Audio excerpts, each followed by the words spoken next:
అందరికీ నమస్కారం.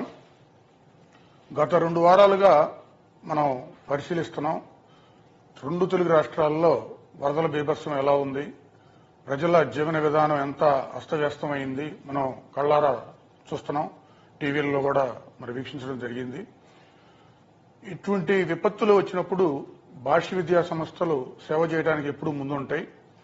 ఒకప్పుడు 2009లో కర్నూలు ఫ్లడ్స్ కానివ్వండి, 2014లో హుద్దూద్ కానివ్వండి, 2018లో కేరళలో ఉన్న విపత్తులు కానివ్వండి, మరి ఇప్పుడు ఈ 2024లో ఈ 2 తెలుగు స్టేట్స్ లో వచ్చిన ఈ వరదల తాకిడి కానివ్వండి, ఇవన్నింటిని చూసినప్పుడు మన స్టూడెంట్స్, పేరెంట్స్ సహకారంతో, మన టీచింగ్, నాన్ టీచింగ్ స్టాఫ్ వాళ్ళ ప్రమేయంతో, మన మేనేజ్మెంట్ కూడా ఇన్వాల్వ్ అయ్యి అందరినీ, చిన్నపిల్లలను కూడా వాళ్ళ తల్లిదండ్రుల ద్వారా వాళ్ళకి సేవాభావం కలగజేయాలనే ఒక ఉద్దేశం.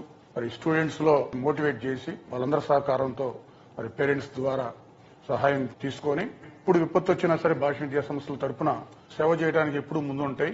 మరి అట్లానే ఇప్పుడు నిన్న విజయవాడలో వెలగపూడి సెక్రటేరియట్ లో మన గౌరవనీయ ముఖ్యమంత్రి చంద్రబాబు నాయుడు గారిని కలిసి సహాయం అందించడం జరిగింది. అట్లాగే నెక్స్ట్ వీక్ లో మరి తెలంగాణలో కూడా అక్కడ గౌరవనీయులు ముఖ్యమంత్రి రేవంత్ రెడ్డి గారిని కలిసి అక్కడ కూడా మరి సహాయం చేయడానికి సిద్ధంగా ఉన్నాం.